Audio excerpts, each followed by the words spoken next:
2013년도에 기독교 서적 중에서 가장 많이 팔린 책 베스트 셀러 중에 차트 순위 1위가 어떤 책인지 혹시 아십니까? 제가 작년 촌지 한번 제가 이 책을 딱 소개했는데 그 책 역시 차트 1위를 차지했습니다. 카일 아이들먼이라고 하는 분이 쓴 팬인가 제자인가 라는 이 책이 2013년도 결산을 보니까 차트 순위 1위를 차지했습니다. 그런데 보통 일반 책들은 보면요, 제일 앞부분에 뭐가 있냐면 나는 이 책을 내가 사랑하는 누구누구에게 바칩니다, 뭐 이렇게 이제 보통 한 줄이 쓰여 있습니다. 그런데 그 책은 보면 그 써여져야 될 그 자리에 그 말은 없고 이 문구가 적혀 있습니다. 예수님의 관심사는 신앙의 연수가 아니라 헌신의 깊이다 라는 문구입니다. 다시 한번 제가 읽어드릴게요. 예수님의 관심사는 신앙의 연수가 아니라 헌신의 깊이다. 굉장히 강한 도전을 던지는 글귀가 그 자리에 가장 먼저 적혀져 있습니다. 카일 아이들먼, 이분이 미국에 몇만 명 모이는 큰 교회 목사님이신데 아마 여러분 기억나실 것입니다. 제가 작년 촌지 소개했는데 이분이 부활절을 앞두고 수천석이 되는 교회에 이제 그 좌석을 바라보며 앉아서 이번 주 설교는 어떻게 할까 생각하다가 보게 된 것이 요한복음 6장을 보게 되죠. 그 요한복음 6장을 펴서 보면 거기는 예수님께 나온 수천의 무리들에게 예수님께서 오병이어의 기적을 이렇게 떡을 먹이는 장면이 나옵니다. 그런데 그 떡을 먹은 사람들이 너무너무 좋아하고, 그런데 이제 그 다음이 되었습니다. 그 다음 날이 됐는데 이번에 예수님께서 또 그렇게 떡을 주신 줄 알았는데 그게 아니라 내가 생명의 떡이니 내가 주는 떡을 먹는 사람은 배고프지 않게 되고 하는, 이제 눈에 보이지 않는 떡을 말씀하시는 거예요. 굉장히 사람들이 좀 실망했습니다. 자기들은 그런 뭔가 좀 당장 손에 잡히는 배를 채울 수 있는 떡을 기대했는데 뭐 본인이 생명의 떡이라고 말씀하시면서 보이지 않는 것을 말씀하니까 그때 요한복음 6장 보면 많은 사람이 떠나니라 라는 구절이 나옵니다. 그것을 보면서 이 카일 아이들먼 목사님이 깊은 깨달음을 얻는데 뭐냐 하면 예수님을 찾아오는 많은 사람들을 보면서 자신의 모습을 보게 됩니다. 지금까지 목회를 해오면서 많은 사람들의 시선을 의식했던 것과 수많은 성도들의 숫자에 연연했던 자신의 모습을 그 무리들의 모습 속에서 보게 되면서 이렇게 고백합니다. 나는 지금까지 팬으로 살았습니다. 예수님의 관심사는 성도의 숫자가 아니었는데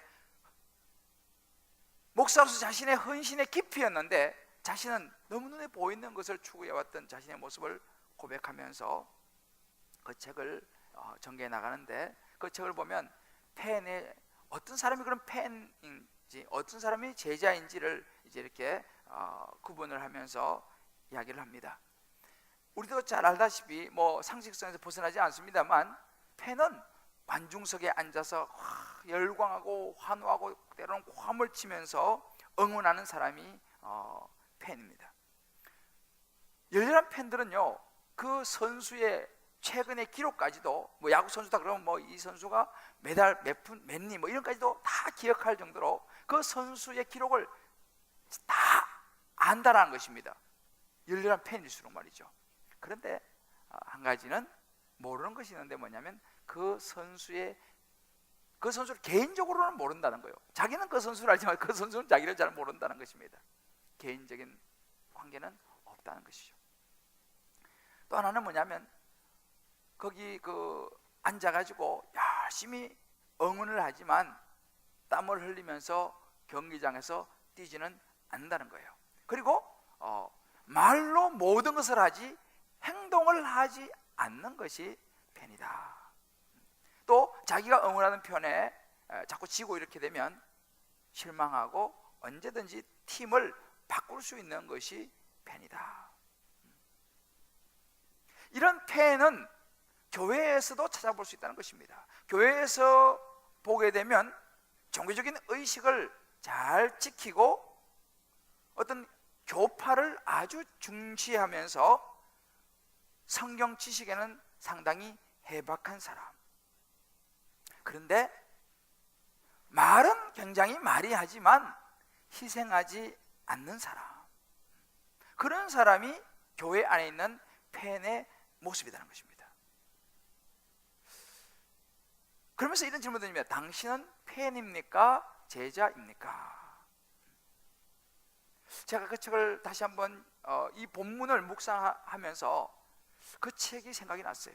그래서 그 책을 다시 한번 쭉 제가 읽어보면서 제가 그 책의 타이틀을 생각하면서 오늘 설교 제목을 폐인인지 제자인지 구분하는 것도 중요하지만 우리는 폐인으로 계속 살 것인가 아니면 제자로 살아갈 것인가를 이제는 결단해야 되는 시간이 왔다라는 성령의 마음을 주셨습니다.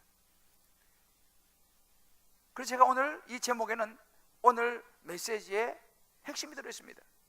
폐인으로 내가 계속 살아갈 것인가 아니면 나도 이제 제자로 살아갈 것인가. 어찌 보면 우리 자신의 모습을요, 저 자신도 마찬가지로 우리 모두가 신앙생활을 하지만 폐인의 모습으로 폐인의 자리에서 우리가 신앙생활을 하고 있는지도 모른다는 것입니다. 아까 그 운동경기 폐인의 모습처럼 교회 다니면서 우리가 어찌 보면 교회는 다니는데 하나님을 개인적으로 잘 모를 수 있다는 것입니다. 하나님이 나를 개인적으로 인정하지 않을 수도 있다는 사실입니다. 우리가 막 환호하고 찬양하고 뭐 할렐루야하고 뭐 때로는 뭐 그냥 이렇게 한다고 하지만 또 성경에도 상당히 해박해서 성경 지식도 많이 있을지 모르겠지만 성경 어디에 뭐가 나오는지도 잘 알 수 있을지 모르겠습니다만 개인적으로 하나님을 잘 모를 수 있다는 것입니다. 하나님과의 관계가 오랜 교회 생활을 통해서 대충 감은 잡고 눈치는 빠른데 정말 그것이 하나님을 제대로 아는 것인가 라고 볼 때 그렇지 않을 수 있다는 것입니다.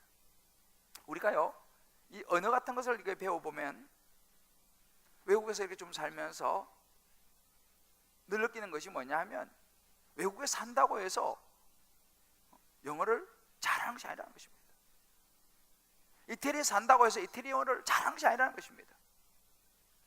잘하는 것처럼 느껴지고 눈치는 발달해서 대충 알아듣고 이렇게 할 수는 있지만 그러나 그것이 그 나라 말을 정확하게 내가 배워서 그 사람들 속에 들어가서 영향력을 미치는 것과는 다를 수 있다는 것입니다. 우리 신앙생활도 그럴 수 있다는 거예요. 오랜 신앙의 연수 속에서 잘 알고 눈치도 잘 알고 교회 여러 가지 잘 아는데 정작 하나님을 잘 모를 수 있다는 거예요. 그러면 어떻게 하냐? 폐인의 모습으로 살아가는 것이죠.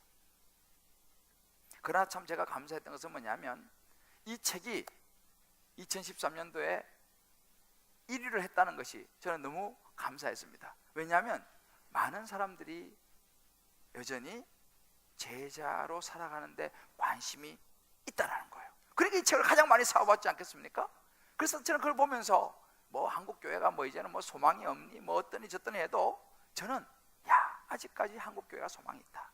아직까지 한국교회 성도들이 소망이 있다. 왜? 이 책을 이렇게 많이 읽으니까, 이런 책이 1위를 차지하니까. 그래도 그 제자로 살아가고 싶은 마음이 있다는 거예요. 그래서 저는 참 마음이 한편으로 기뻤습니다. 자, 우리 옆에 분 한번 이렇게 축복해 주세요. 한국교회 성도 그래도 소망이 있습니다. 할렐루야. 감사한 거예요. 여러분들 제자로 살아가고 싶은 마음이 없습니까? 있으시잖아요. 별 반응이 없으시네. 그죠? 저도 그렇습니다. 우리가 아직까지 좀 제대로 안 되는 부분이 있지만은 그런 마음은 있는 거예요. 그건 소망입니다, 여러분들. 그러면 우리가 구체적으로 그런 마음만 가지고 있어도 안 되고, 그러면 제자로 살아가는 것이 중요하잖아요. 그러면 제자로 살아가기 위해서 어떻게 해야 되겠습니까? 오늘 이 본문이 우리에게 보여주는 중요한 두 가지 교훈이 있는데, 첫 번째는 뭐냐 하면 올바른 교회를 만나야지 된다라는 것입니다. 우리가 이 안디옥 교회에서 이제 이 안디옥에서 예수를 믿고 제자로 살아간 사람들의 그런 그 비결, 그 모습을 오늘 우리는 조금 전에 본문을 통해서 읽었습니다. 예루살렘에서 이제 스데반 박해로 인해 갖고 많은 사람들이 이제 흩어졌지 않습니까? 흩어진 사람들 중에서 이 몇몇 사람들이 안디옥으로 와가지고 거기서 복음을 전했습니다. 예수를 믿었어요. 많은 사람이 예수를 믿었습니다. 그 소식을 듣고 이제 예루살렘에서 그 사람들, 예수 믿은 사람들을 위해서 중요한 사람을 보내죠. 그 사람이 누굽니까? 바로 예루살렘 교회에서 충성스러운 평신도였던 바나바였습니다. 오늘 26절을 보게 되면 이제 이 바나바가 안디옥에 보내져서 그곳에서 이제 안디옥 사람을 만나는데 혼자 보니까 다 감당이 안 되는 거예요. 그래서 자기가 옛날에 도움을 주었던 다메섹에서 예수를 만났던 사도 이 바울이 된 이 사울이 다소에 있는 것을 알고 다소에서 데리고 와서 함께 이제 뭘 하냐면 1년간 그 안디옥 교회에서 많은 무리를 가르치게 됩니다. 그랬더니만은 거기에 그 가르침을 받은 제자들이 안디옥에서 비로소 그리스도인이라 일컬음을 받게 되었다라고 오늘 성경이 우리에게 이야기해 줍니다. 이 대목은 굉장히 중요한 대목입니다. 제자들이, 가르침을 받은 제자들이 안디옥에서 비로소 처음으로 그리스도인이라는 별칭을 얻게 됐습니다. 그럼 그전에 예수 믿은 사람이 없느냐? 아니에요. 그전에 예수 믿은 사람이 있었습니다만 이 그리스도인이라고 불리워질 이런 어떤 자리매김은 하지 못했었다라는 것을 우리가 볼 수 있습니다. 그렇다면 이 안디옥에서 이 사람들이 어떻게 그리스도인이라고 불림을 받을 수 있었냐는 것입니다. 어떻게 그것이 가능했냐는 것이죠. 바로 그들은 좋은 교회를 만났기 때문입니다. 어떤 교회가 좋은 교회냐? 여러분, 성경이 우리에게 말해주고 있는 것은 뭐냐면요, 고린도서 1장 2절에 보게 되면 하나님의 교회, 곧 우리 주 예수 그리스도를 구주로 고백하는 사람, 여러분 교회는 그렇게 보면 건물이 아니고 사람입니다. 올바른 교회, 건강한 교회, 좋은 교회라는 것은 건물로 결정되는 것이 아니고 그 교회를 구성하고 있는 사람, 특별히 그 교회에서 하나님의 말씀을 가르치는 그 사람, 그 사람의 누구냐에 따라서, 어떤 지도자가 있느냐에 따라서 결정되어진다고 말할 수 있습니다. 우리로 치면 바로 우리 교회를 친다면 제가 참 부담스럽습니다만 담임 목사예요. 담임 목사가 어떤 사람이냐? 담임 목사가 어떤 목회처를 가지고 있느냐? 담임 목사가 성경적인 신학을 제대로 공부했느냐? 건강한 마인드를, 성경적인 마인드를 가지고 목회를 하고 있느냐? 더 나아가서 그 교회 부교육자들은 어느 정도이냐? 우리 교회로 말하면 평신도 사역자들, 바나바와 같은 이런 평신도 사역자는 이런 순장들, 이런 사람들이 얼만큼 성경적으로 건강하고 분명한 목회처를 가지고 작은 목사 사역하고 있느냐, 여기에 따라 가지고 그 교회의 건강도와 좋은 교회는 결정되어진다는 사실입니다. 그리고 볼 때 안디옥 교회는 참 좋은 교회였습니다. 무엇보다 그곳에 가르치는 사람, 그곳에 가르치는 사람이 누구냐면 24절에 나옵니다만은 바나바라고 하는 예루살렘 교회에서 파송받은 사람이었습니다. 바나바 누굽니까? 착한 사람이요 성령과 믿음이 충만한 사람이었습니다. 여기서 착한 사람과 성령과 믿음이 충만한 사람은 동격입니다. 어떤 사람이 착한 사람이냐? 성령과 믿음이 충만한 사람이 바로 선한 사람, 착한 사람. 바나바는 성령과 믿음이 충만한 사람이었습니다. 그런 이런 좋은 지도자가 있으니까 그것에 어떤 일이 벌어졌습니까? 많은 사람들이 주께로 돌아오더라. 결국은 중요한 것은 이 바나바라는 사람이 너무 중요했다는 사실입니다.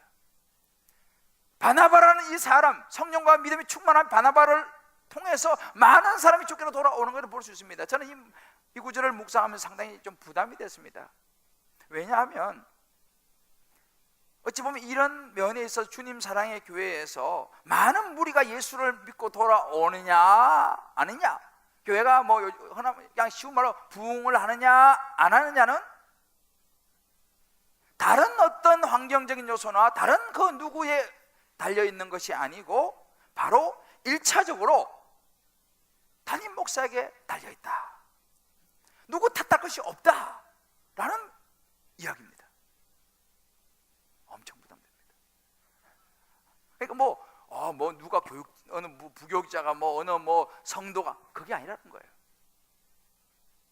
교회 전체를 끌어가고 가르치는 담임 목사가 믿음과 성령이 충만하냐, 그래서 good man, 좋은 사람이냐에 따라서 교회의 건강도와 많은 사람이 믿고 안 믿고가 결정되어진다는 거예요. 무지 부담스럽습니다. 여러분 기도 많이 해주십시오. 제가 바나바처럼 성령과 믿음으로 충만한 목사 되기로 잘 될 수 있도록 꼭 기도를 부탁드립니다. 할렐루야. 안디옥 교회는 이런 바나바가 있었어요. 그러면 거기 사울은 다메섹에서 예수님을 직접 만나고 그의 인생이 완전히 바뀌었던, 이미 출중한 실력을 가지고 충분히 잘 가르칠 수 있는 사람이 사울이었습니다. 그러니까 이런 바나바와 사울 같은 사람이 있었으니 이 안디옥 교회의 성도들이 얼마나 좋은 양육을 받을 수 있었겠습니까? 그게 당연히 좋은 교회가 될 수밖에 없다라는 거예요. 여러분 가이드가 굉장히 중요합니다. 안내자가 굉장히 중요한 거예요. 제가 오래전에 프랑스 파리를 갔습니다. 갔다가 이제 루브르 박물관 앞에 갔는데 루브르 박물관 여러분 가보시면 알겠지만 밖에서 보면 그렇게 굉장한 같이 보이지 않습니다. 그래서 막 갔는데 같이 갔던 일행하고 옆에 있던 사람들이 그러는 거예요. 갑자기 보니까 입장료가 제법 비쌌어요. 제 기억으로는 그때. 그러니까 옆에서 아유 그거 들어가 봐야 그거 그림 몇 조각 있고 그거 우리 다 아는 거야. 그거 비싸, 너무 비싸고 그냥 그거 안 들어가도 된다고 들어가면 그게 그거라고 이게 바람을 쏙 잡는 거예요. 꼭 그런데 하면 그렇게 바람 잡는 사람이 있어요. 끝까지 가가지고 그래서 이제 그 말도 혹하는 게 순간적으로 돈도 좀 아까운 생각도 들고 그렇지 그 들어가면 그게 그거지 그런 마음이 순간적으로 드는 거예요. 그래서 제가 들어갔을까요 안 들어갔을까요? 고맙습니다. 안 들어갔어요. 진짜 그러는 거야. 순간적으로 그렇지 그거 그림 몇 개 있고 그냥 그게 그거지 그래서 그 앞에서 사진 한번 뻥 찍고 딴 데로 간 거예요. 그 이후로 제가 파리 한 두세 번 갔는데요. 그때는 정말 시간이 안 돼서 못 갔는데 지금 생각하면 너무너무 후회스러운 거예요. 그때 들어갔어야 돼. 내가 아직까지도 저는 레오나르도 다빈치의 모나리자 얼굴을 못 봤어야지. 그때 들어갔으면 내가 직접 봤겠죠. 밀로의 비너스상을 못 봐. 아쉬워요. 여러분 옆에 누가 어떤 말 하느냐가 너무 중요한 거예요. 그때는 무조건 들어가야 돼. 돈 생각하면 안 돼. 그렇잖아요? 여러분 다 그런 경험이 좀 있을 거예요. 이제 그 다음부터는 제가 무조건 전 들어갑니다. 왜? 누가 뭐라 그래도 그죠? 왜? 거기 들어가서 봐야지 되는 거예요. 그까지 가서 그거 안 보고 그냥 와버렸어요. 여러분 무슨 이야기입니까? 교회는 가이드가 중요한 거예요. 여러분들이 바나바와 사울과 같은 이러한 좋은 사역자가 있는 그런 교회를 찾으셔야 돼요. 여러분들이 그래야지만이 여러분들이 성장할 수 있습니다. 여러분들이 제대로 된 신앙생활을 할 수 있습니다. 누구 만나냐? 그건 너무너무 중요한 거예요. 어떤 교회냐? 어떤 교회의 성향을 가진 지도자냐? 집안 분위기도 그러잖아요. 가장에 따라서 집안 분위기가 많이 달라요. 안디옥 교회 성도들 좋은 바나바와 사울 같은 지도자가 있었고 그걸 만났기 때문에 거기 예수 믿은 사람들이 가르침을 받고요. 어떻게 했습니까? 비로소 처음으로 그리스도인이라 뭔가 다르구나. 아, 예수 믿는 사람이구나. 그리스도인은 예수를 따르는 사람, 예수께 속한 사람이라는 의미예요. 아, 저 사람이 예수 믿는 사람이구나 라는 소리를 들을 수 있다는 사실입니다. 여러분들 오해하지 말고 들어서 여담입니다만은 김대조 목사가 영 아니다 싶으면은 떠나셔야 돼. 근데 조용히 막 선동하지 말고, 왜냐면 각자가 생각과 보는 눈이 다를 수 있으니까요. 여러분 왜 그렇습니까? 우리의 신앙의 연수가요 생각보다는 길지 않습니다. 하나님 앞에 우리가 성장하면서 하나님 앞에 우리의 삶을 드릴 연수가 생각보다 짧다니까요.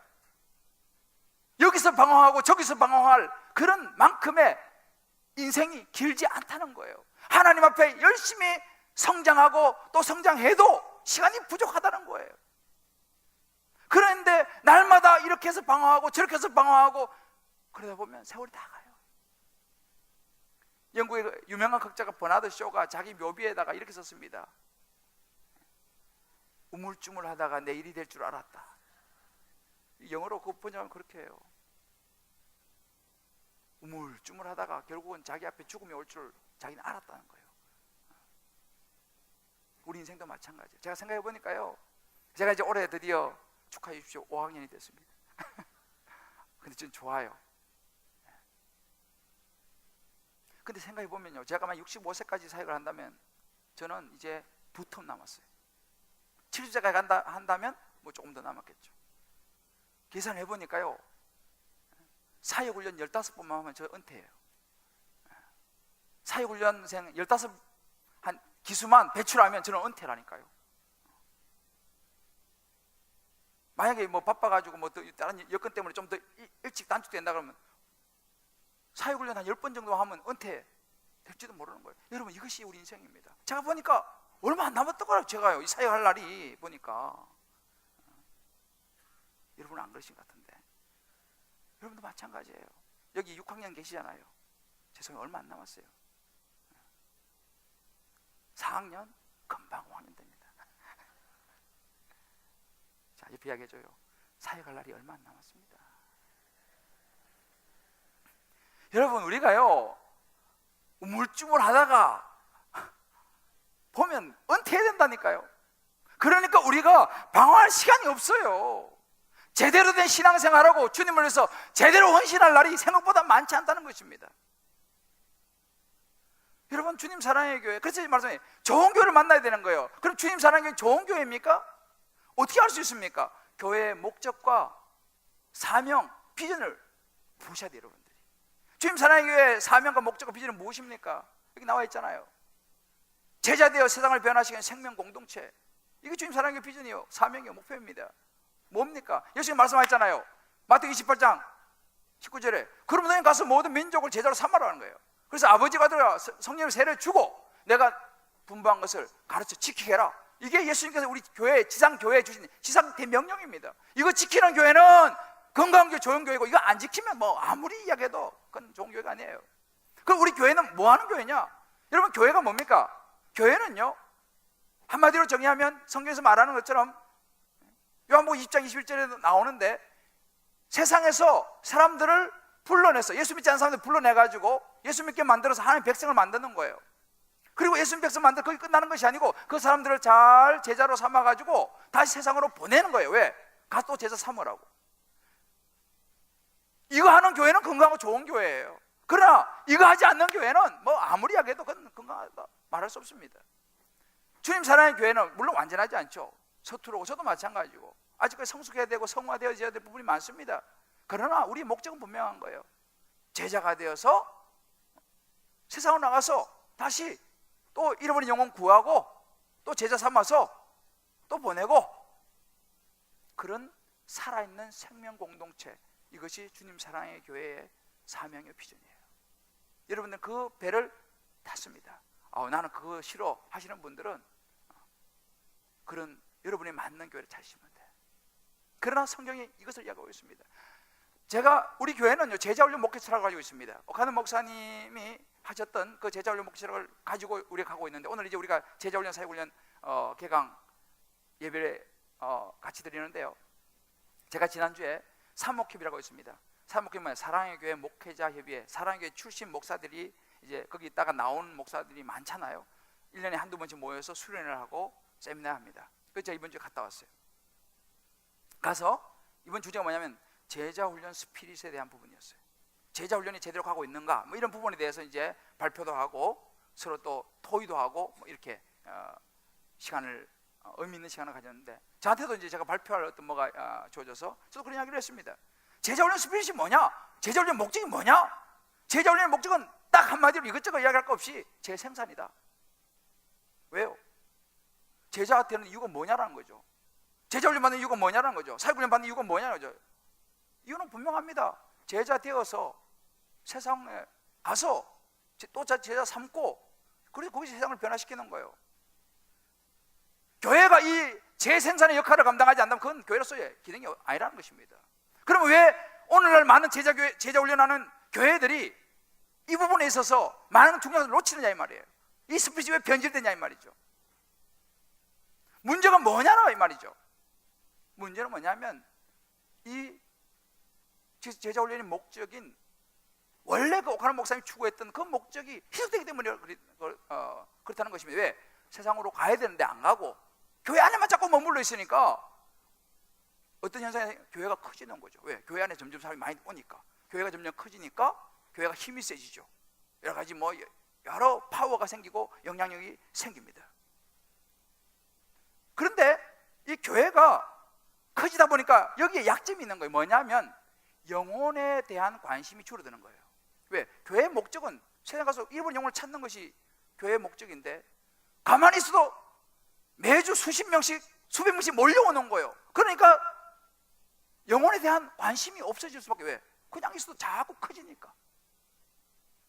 내가 한 영혼이 소중을 모르는 것입니다.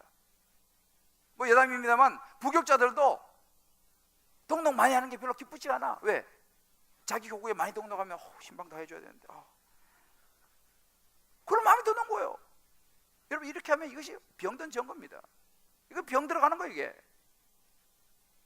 그리고 보면 교회가 사실 어찌 보면 너무 덩치가 큰 것은 바람직하지 않다라는 거예요. 그래서 적당한 시기에 되면 분리해야 된다. 그것도 필요하다. 저는 개인적으로 주님 사랑의 교회의 장래를 놓고 기도하고 있습니다. 어느 시점 될지는 아직은 모르겠습니다만, 저도 주님 사랑의 교회도 어느 정도가 되면 분리해야 된다, 저는 그렇게 생각해요. 기도하고 있어요. 왜요? 영혼에 대한 관심이 더 이상 미치지 못할 때는 분리해야 돼요. 그래야지 그 교회가 계속 이 사명을 유지할 수가 있는 거예요. 그럼 작은 교회는 무조건 좋으냐? 작은 교회는 또 반대로요. 우리 교회 누가 오겠어, 이 작은 교회. 그래서 또 영혼에 대한 관심이 없어. 포기해버려. 우리 교회 누가 오겠어, 큰 교회 다 가는데.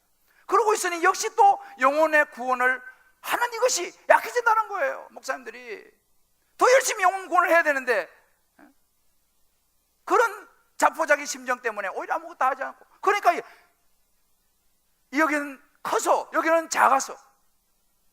중요한 것은 뭐냐? 이 사명이 분명해야 한다는 것입니다. 저는 주님 사랑의 교회가 이 영혼 구원의 사명, 이 오이코스를 주님께로 인도하는 제자되어 세상을 변화하는 생명 공동체, 이 끈을 놓치지 않는 건강하고 좋은 교회가 지속되어지기를 주의 이름으로 축복합니다. 우리가 이런 교회를 만들어야 돼요. 그래야지 제자로 살아가는 사람들이 많이 여기서 배출되는 거예요. 두 번째로, 우리가 제자로 살아가기 위해서 중요한 것이 올바른 가르침을 받아야 됩니다. 26절에 보게 되면 만남에 안디옥에 데리고 와서, 둘이 여기서 사울 만나가지고 데리고 왔죠. 그 다음에 바나바와 바울 둘이 교회에 1년간 모여 있어 큰 무리를 가르쳤다. 그랬더니만 제자들이 비로소 그리스도인이라 칭함을 받았다. 여러분 보세요. 여기 중요한 것이 뭐냐면 이 사람들, 안디옥에 있는 사람들이 예수 믿고 그리스도인이라 칭함을 받기까지는 1년이라는 가르침의 시간이 있었다는 것을 오늘 이 본문은 강조하고 있습니다. 하루 종일 뚝딱 그리스도인이 된 게 아니에요. 1년 동안 가르침을 주었고 그들은 1년 동안 가르침을 받았습니다. 여러분 지난주에 기억나실지 모르겠지만 베드로가 백부장 고넬료 집에 가서 이방인들에게 복음을 전했습니다. 그들이 막 세례를 받았잖아요. 그 다음에 그 마지막 부분 10장 48절을 자세히 보세요. 그래서 이 사람들이 예수 그리스도 이름으로 세례를 베풀라 하니라. 그래서 세례를 받았습니다. 그랬더니만은 그들이 뭐라고 말했습니까? 같이 그들이부터 같이 읽어보세요. 시작. 그들이 베드로에게 며칠 더 머물기를 청하니라. 보세요. 그렇게 세례를 주고 예수 믿어서 이제 세례까지 주었더니만 그 사람들이 그러면 사요나라 이게 아니었어요. 베드로에게 제발 며칠만 좀 더 머물러 주십시오라고 간청을 하는 장면이에요. 무슨 이야기입니까? 그들은 알았습니다. 내가 지금 예수님 영접하고 세례 받은 것으로 충분치 않다는 걸 아는 거예요. 그들에게는 가르침이 필요했던 것입니다. 제자로 어떻게 하면 내가 그러면 예수 믿는 사람으로 살아갈 수 있습니까? 어떻게 해야 됩니까? 라는 구체적인 가르침이 그들이 필요했다는 거예요. 그래서 그들이 잡았다는 것입니다. 어떻게 믿음 생활을 해야 되고 어떻게 신앙생활을 해야 되며 성경을 어떻게 보아야 되는지를 그들이 가르침을 받을 필요가 있었기 때문에 간청했다는 거예요. 이 부분에 대해서 존 스타트 목사님은요 이렇게 해석을 합니다. 이 사람들이 붙잡은 이유가 그들은 성령의 선물로만 충분하지 않았고 그들에게 가르침이 필요했기 때문이다. 이렇게 이제 이 부분을 해석합니다. 저는 일리가 있는 해석이라고 보는 거예요. 우리가 예수 믿으면 성령을 받잖아요. 그걸로 충분하지 않다는 것입니다. 가르침을 받아야 된다는 사실이에요. 근데 베드로가 얼마나 좋은 목자입니까? 그럼 베드로를 붙잡은 거죠. 가르침을 받기 위해서. 베드로서 3장 18절에 이렇게 얘기했습니다. 오직 우리 주 구주 예수 그리스도의 은혜와 저를 아는 지식에서 자라가라. 하나님을 알아 하는 것에 있어서 자라야 한다는 것, 성장해야 한다는 것입니다. 너무너무 중요한 부분이에요. 예수 믿고 끝, 세례 받아서 끝, 아니요. 그때부터 이제는 자라가야 되는 거예요. 하나님을 더 깊이 알아야 되는 거예요. 알파벳 뗐다고 영어 마스터한 거 아니잖아요. 중학교 1학년 수준이 있고 2학년 수준, 3학년 수준이 있는 거예요. 알파벳 뗐으니까 나는 다 끝났다, 아니죠. 이제는 좋은 문장을 읽을 수 있도록 다음 단계 가르침을 받아야 되는 거와 동일합니다. 베드로서 그걸 이야기하는 거예요. 에베소 4장 13절에 그런 말씀이 있지 않습니까? 우리가 다 하나님의 아들을 믿는 거 아는 일이 하나가 있어 온전한 사람을 이루어서 뭐예요? 그리스도의 장성한 분량이 충만한 데까지 자라야 한다. 성장해야 한다 이 말이에요. 가르침을 받아야 한다 이 말입니다. 그래야지 좋은 그리스도인이 될 수 있다 이 말이죠. 제자로 살아갈 수 있다 이 말입니다. 이걸 모르니까 팬들밖에 살아갈 수밖에 없는 거죠. 제자로 어떻게 사는지 모르니까 가르침을 받아야 되는 것이죠. 여러분 보십시오. 가르침을 받는 데서 뭐가 필요합니까? 어떻게 가르침을 받을 수 있습니까? 여기는 우리의 땀과 노력과 수고와 시간의 투자가 필요해요. 이번에 소치올림픽 우리가 이제 오픈했지 않습니까? 거기 온 선수들 모르겠도 얼마나 많은 세월 동안 땀을 흘리고 정말 그 힘든 과정 속에서 많은 눈물을 흘렸을 것입니다. 왜? 올림픽에 나와서 제대로 경기해서 금메달 따려고. 근데 수고도 안 하고 땀도 안 흘리면서 올림픽 나올 수도 없겠지만은 나온다면 그 사람은 양심불량이죠. 제가 최근에요, 여러분 아마 기사 보신 분이 알 것입니다만 참 신선한 충격이라 그럴까요? 얼마 전에 그 육군사관학교 사관생도가 휴가 나와가지고 약혼자하고 잠을 잤어요. 그래서 학교의 규정을 어겼다 그래가지고 학교에서 우리만 잘린 거예요. 그래서 이 사람이 소송을 했어요.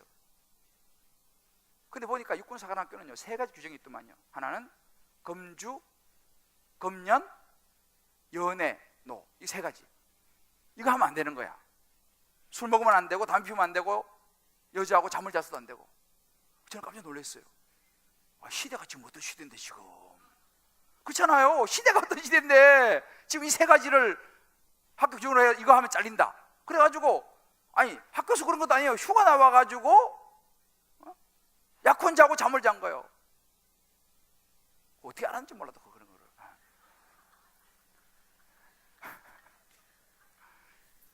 근데 보십시오.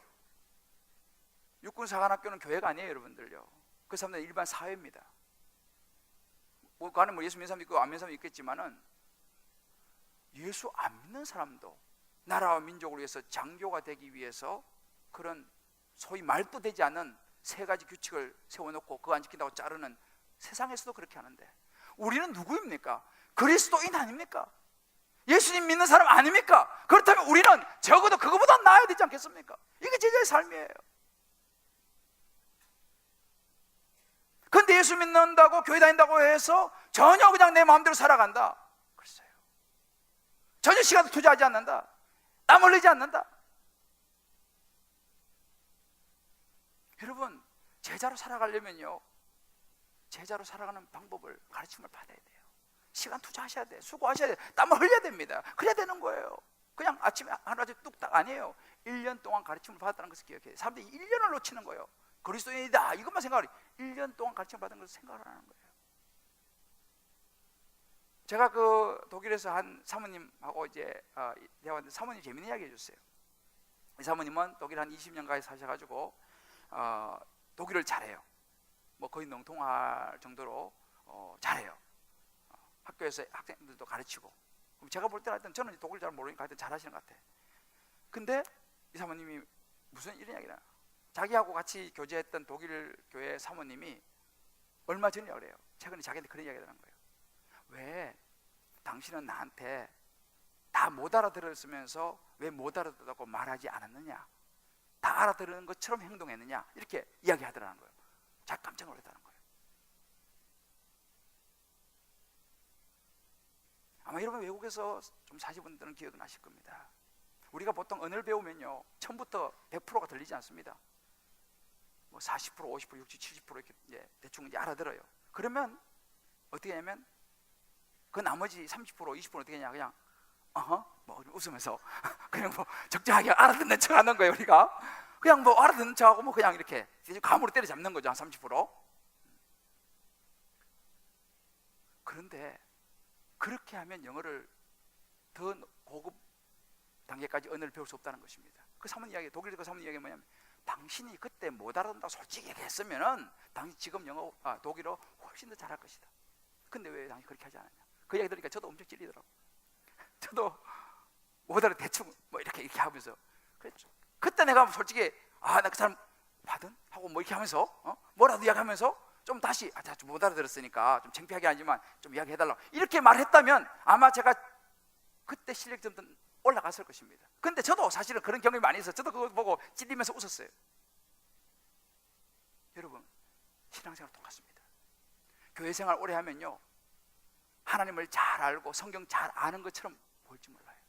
누가 성경 이야기하면 그거 그렇지 뭐 이렇게 대충 아니까. 신앙생활 좀 오래 하면 대충 눈치가 빨라지. 교회에서도 그 눈치를 딱딱 때려잡는 거예요. 근데 솔직히 잘 모르거든. 하나님 다 아는 것 같죠? 깊이가 있는 것 같죠? 솔직히 잘 모르거든. 그러면은 어떻게 해야 됩니까?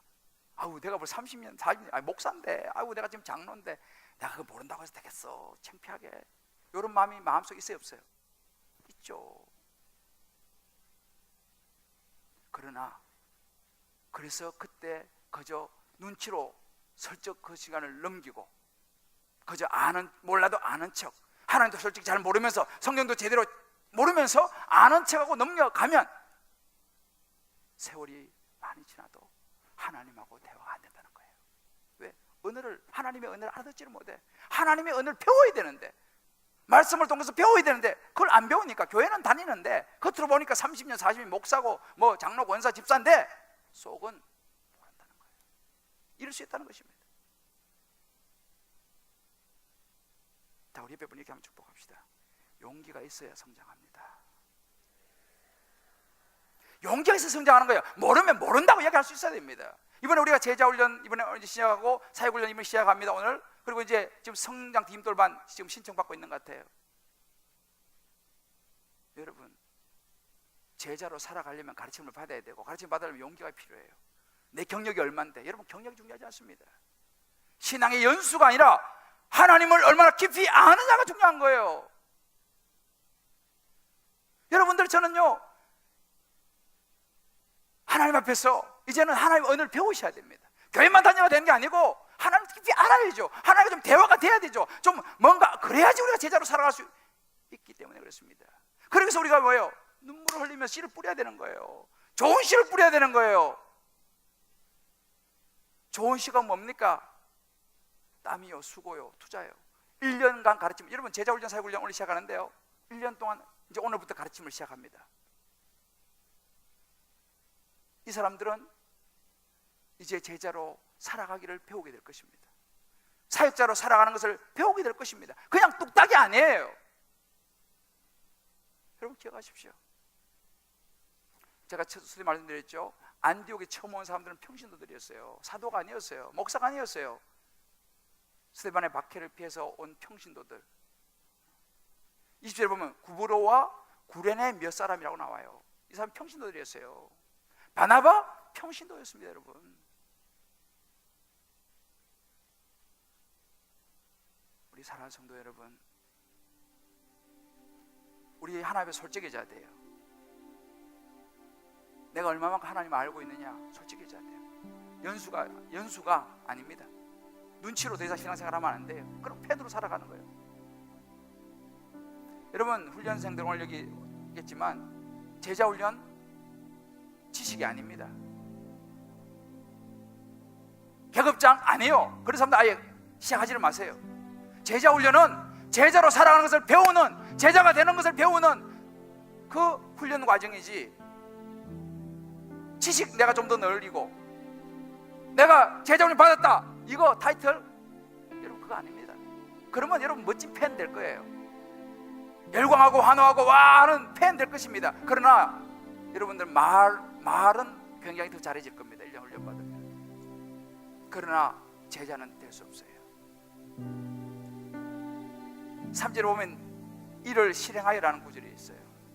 그리스도인들은요 구체적인 삶 속에 구제를 실행했습니다. 행동이 옮겼단 말이에요. 제자의 삶은요 말이 아니에요, 행동입니다. 오늘 보니까 의료봉사팀, 미용봉사 오늘 가잖아요. 여러분 이게 바로 제자의 삶이에요. 추운 날 주차 봉사하고 땀 뻘뻘 흘리면서 식당 봉사하고 주일학교 애들 바쁜데 시간 내서 가르치고, 힘들지만 카페에서 때로 요거도 뭐뭐 할 수도 섬기고, 이모저모로 보이는 곳에 보이지 않는 곳에 섬기는 것들, 이게 제자의 삶이에요. 더 잘 섬기고 더 잘 봉사하고, 사람들 볼 때 뭐가 다르다, 예수 믿는 사람 다르구나, 그런 모습을 보여줌으로 그들도 예수 믿게 만들려고 훈련받는 것이고, 그게 제자의 삶이에요. 내가 하고 싶은 것만 하면서 하는 것이 제자가 아니에요. 오늘 저는 여러분에게 묻습니다. 너 앞으로 계속 팬으로 살아갈 거냐? 아니면 이제 제자로 좀 살아갈 거냐? 언제까지 교회에서 아웃사이더에서 너 하고 싶은 것만 하고 언제든지 발을 뺄 수 있는 멀찌감치, 십자가를 멀찌감치 따라가는 것처럼 언제 도망갈 수 있고 언제든지 발을 뺄 수 있는 멀찌감치 서서 팬으로 너 좋은 것만 하면서, 너 입맛에 맞는 것만 하면서, 너 하고 싶은 거 다 하면서 신앙생활은 하나의 엑스트라로 신앙생활 할 거냐? 자기 좋아하는 것은 많은 걸 투자하고 시간과 물질과 모든 걸 투자하면서 정작 제자로의 삶을 위해서는 너 얼마 시간 내버리냐? 주님에게 물으십니다. 열광을 할 수 있습니다. 멍석가루에 가서 와 이거 할 수 있습니다. 그건 팬이에요. 제자는 자기의 삶을 다 챙기고 자기 하고 싶은 거 다 하면서 제자로 살아갈 수 없어요. 그건 거짓말입니다. 예수님은 팬이 아니라 제자를 원하십니다. 내가 주인공이 아니고 주님이 주인공이 되시는 것이 제자의 삶이에요. 저는 오늘 여러분과 저 자신, 저도 이 말씀을 준비하면서 기도원에서 참 많이 힘들었어요. 저 자신을 돌아보니까 아직도 멀었어요. 저에게도 어느샌가 나도 모르게 외적인 것에 관심이 가고 있고, 내가 좋아하는 것에 관심이 가고 있더라는 것입니다. 제가 며칠 동안 이 말씀 주면서 힘들었어요. 저도. 왜? 내 안에도 그런 모습이 있으니까 회개했어요.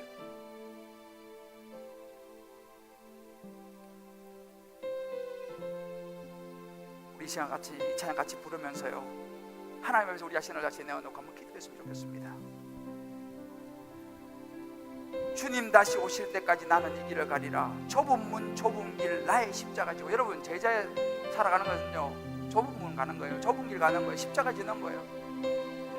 근데 한 가지 중요한 건 뭐냐면, 내가 가는 이 길 끝에는 주님이 나를 기다리고 계신다는 거예요. 그래, 너 수고 참 많이 했다. 나를 위해서 참 너 수고 많이 했다. 하고 싶은 것도 못 하고 그래 살았지. 참 수고 많이 했다. 어떤 사람들 펜으로 살아서 주님께서 많이 기다리시긴 할지 모르겠어요. 뭐 천국은 가겠지, 예수 믿었으니까. 너 하고 싶은 거 하도 평생 하고 싶은 것만 하다 너 하고 싶은 것만 살아왔잖아. 천국은 들어왔어. 하나님 과연 그런 사람 기뻐하실까요? 자기만을 위해 사는 사람, 펜으로만 열광하며 살았던 사람, 주님 만날 그날을 생각하면서 우리는 오늘 삶을 살아야 됩니다. 우리 같이 찬양 부르면서 성령 주시는 음성 붙들고 기도하겠습니다. 주님 다시 오실 때까지 나는 이 길을 가리라. 제자로 살아가는 결단입니다. 좁은 문 좁은 길이요, 좁은 길 우리의 십자가를 지는 것입니다. 나의 십자가 지고 나의 가는 이 길 끝에서 이게 제자의 길이요. 그러나 우리에게 소망이 있습니다. 나는 주님을 보리라. 영광의 내 주, 영광의 내 주님 나를 맞아주시오. 그렇습니다. 우리에게는 이 소망이 있어요. 그러니까 우리는 주님 다시 오실 때까지 나는 일어나 달려가리라. 나는 일어나 달려가리라. 주의 영광 온 땅 덮을 때 나는 일어나 노래하리. 그렇습니다. 내 사모하는 주님, 내 사모하는 주님, 주님이 나의 구주시며 온 세상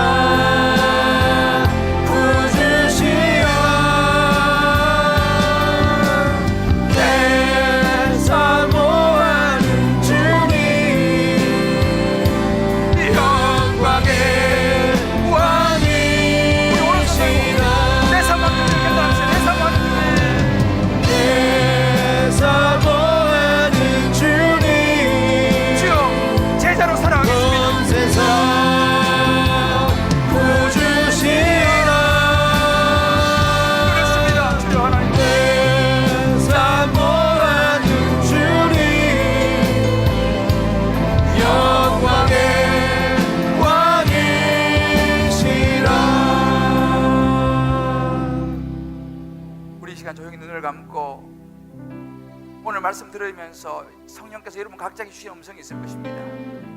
그 음성을 외면하지 말기 바랍니다. 우리 인생이 길지 않아요. 언제까지 펜으로 살아가겠습니까? 나를 따르라. 주님이 우리를 부르십니다. 아니, 주님, 저는 그냥 펜으로 살래요. 적절하게 그냥 거리 두고 적절하게 살래요. 부담스러워요. 여러분 계속 그렇게 하겠습니까? 아닙니다. 우리는 이 땅이 전부가 아니에요. 제자로 살아가야 합니다.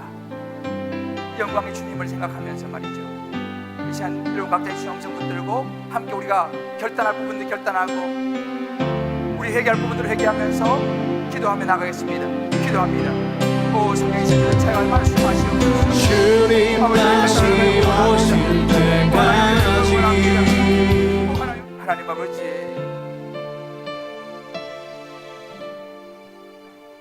펜의 모습으로 마치 제자인 것처럼 살아온 우리의 모습을 용서하여 주시옵소서. 용기가 없어 우리 자신을 드러내지 못했고, 가르침을 받는데, 훈련을 받는데 소극적이었습니다. 안디옥교회 성도들은 1년의 가르침을 받으며 그리스도인이라 불리워졌습니다. 하나님 아버지, 기도하기는 우리가 새가족 모임을, 성장 딘돌반을, 제자훈련을, 사회훈련을, 여러 교회의 성경 아카데미를 통해서 하나님, 우리가 이제는 성장해야겠습니다. 말이 아니라 행동으로 헌신해야겠습니다. 하나님, 부족하고 연약해서 다시 넘어질지 모릅니다만 주여 우리의 마음을 받아주시고 우리의 결심을 받아주시고 제자로 살아갈 수 있도록 성령이 우리를 도와주시옵소서. 성령 우리의 결단을 받아주시옵소서. 죽은 것이 오실 때 다시 이를 가는 우리가 되게 하여 주옵소서. 예수님의 이름으로 기도드립니다. 아멘. 우리 다 자서 일어나 보시겠습니다. 여기는 훈련을 받으신 분도 계시고 이번에 선생님들 한 분도 계시고, 그러나 우리 중요한 것은 우리 모두 다 이 제자의 길을 걸어가는 게 중요합니다. 우리 옆에 분을 이렇게 한번 축복하고 이 찬양 부릅시다. 이제 우리 제자로 살아갑시다.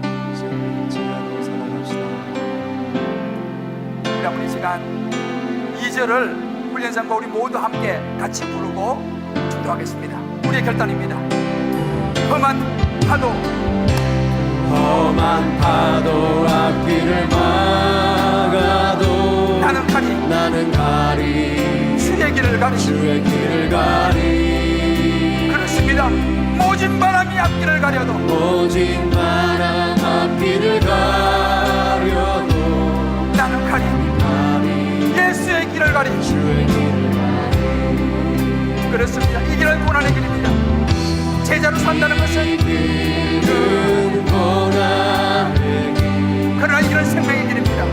이 길은 생명의 길, 나를 원하신 나를 구원하신 주님이 십자가를 십자가 지고 가신 길, 우리 두 손을 바로 지나가요.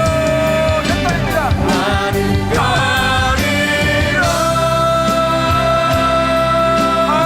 할렐루야. 주의 길을 가리라. 주여 우리의 결단을 받아주시옵소서. 주님 밟아지 마라. 나는 가리라.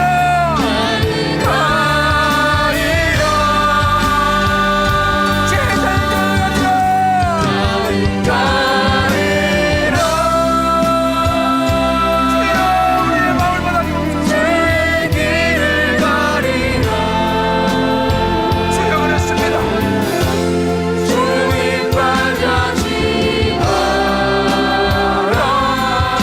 주여